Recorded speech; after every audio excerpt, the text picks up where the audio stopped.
Hi, I'm Barry Forbes. I am Associate Executive Director and Staff Counsel of the Wisconsin Association of School Boards, and I'm talking about school boards as charter school authorizers and their adoption of policies to facilitate the authorization process. And we're focusing on the application process in this video.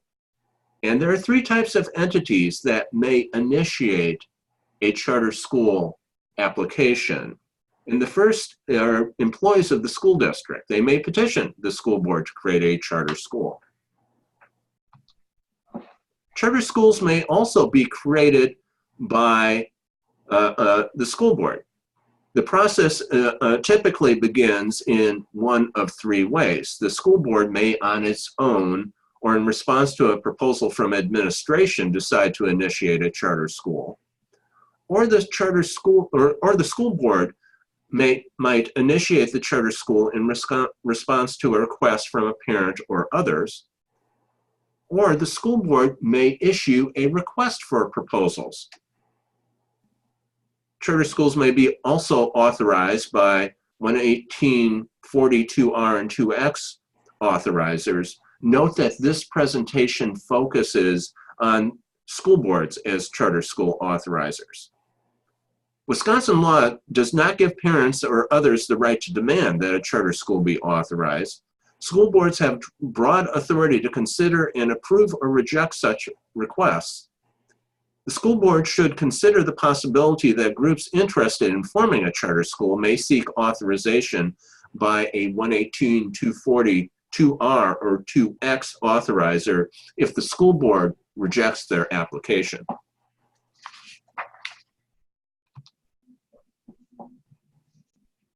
Wisconsin law requires that school boards solicit and evaluate charter school applications from parents and others, but does not specify how this is to be done.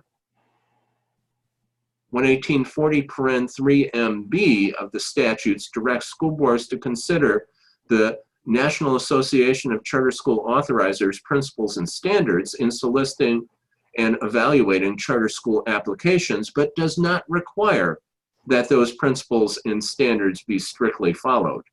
School boards have broad authority regarding how charter school applications are solicited and evaluated. NACSA principles and standards relevant to the application process include requirements for a comprehensive application process and rigorous evaluation criteria. It is important that school boards do their due diligence while reviewing charter school applications. While school boards have broad authority to approve or reject charter school applications and contracts, charter schools have significant autonomy during the term of their charter school contract.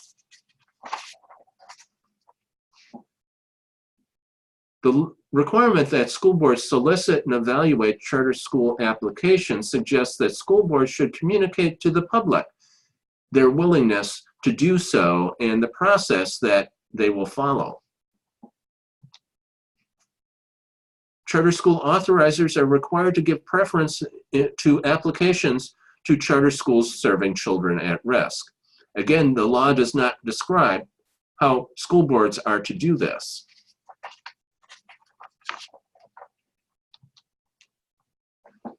This slide presents the statutory definition of children at risk of not graduating from high school.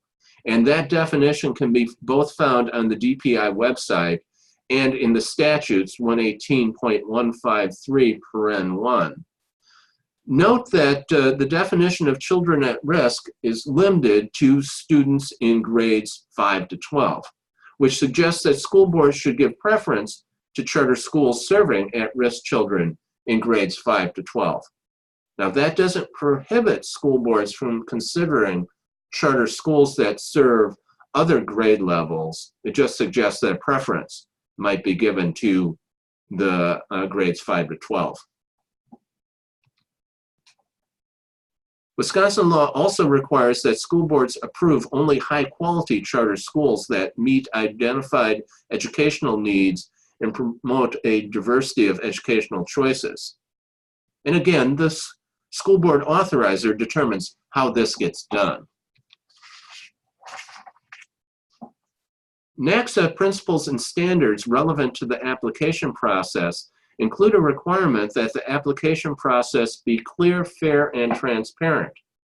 Well-written board policies will help the board meet these requirements, as well as the requirement that boards only grant charters to applicants who demonstrate the ability to establish and operate a quality charter school.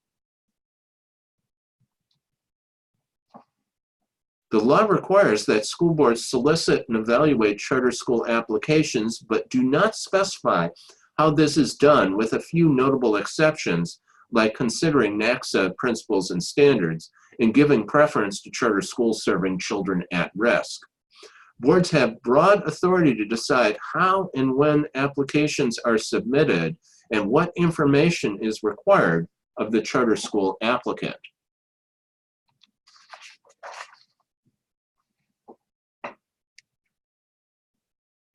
The following slides will review a number of existing Wisconsin school board policies. The Madison Metropolitan School District has identified 4 ways that a charter school might be initiated: through a formal request for proposals. An externally developed proposal may be presented to the school board that might be from parents or some other outside group. The board or superintendent may initiate a proposal, or staff may petition under the statute to initiate a charter school. Both Milwaukee Public Schools and the Madison Metropolitan School District have created bodies to review charter school applications. And note that these bodies are created through board policy, and as a result, they are public bodies created by rule or order and are subject to the Wisconsin open meeting law. So if your district creates a body to review charter school applications, remember to have that body comply with the open meeting law when they meet to review a charter school application.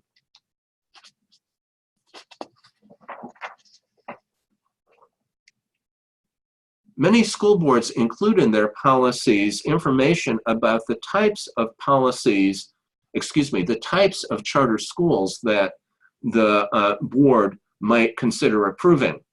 And on this slide is an example of the Milwaukee Public School policy. And that policy says that they'll give preference to schools that provide new high-quality, innovative school programs for traditionally underserved or at-risk populations, to the other schools that institute programs which reduce or re-enter student dropouts, or other autonomy to academically successful MPS programs that increase student achievement. The MPS policy goes on to indicate its focus on serving children at risk of not graduating from high school.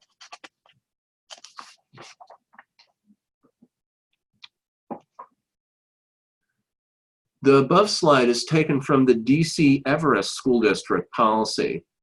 Note that DC Everest requires that the charter school be significantly different than current programming offered in the school district. Similar policies, similar requirements are found in several other school district policies. School boards might consider creating a provisional approval process for applications that show promise but require more information. The above policy from Tomorrow River School District allows the school board to provisionally approve an application with conditions that must be met.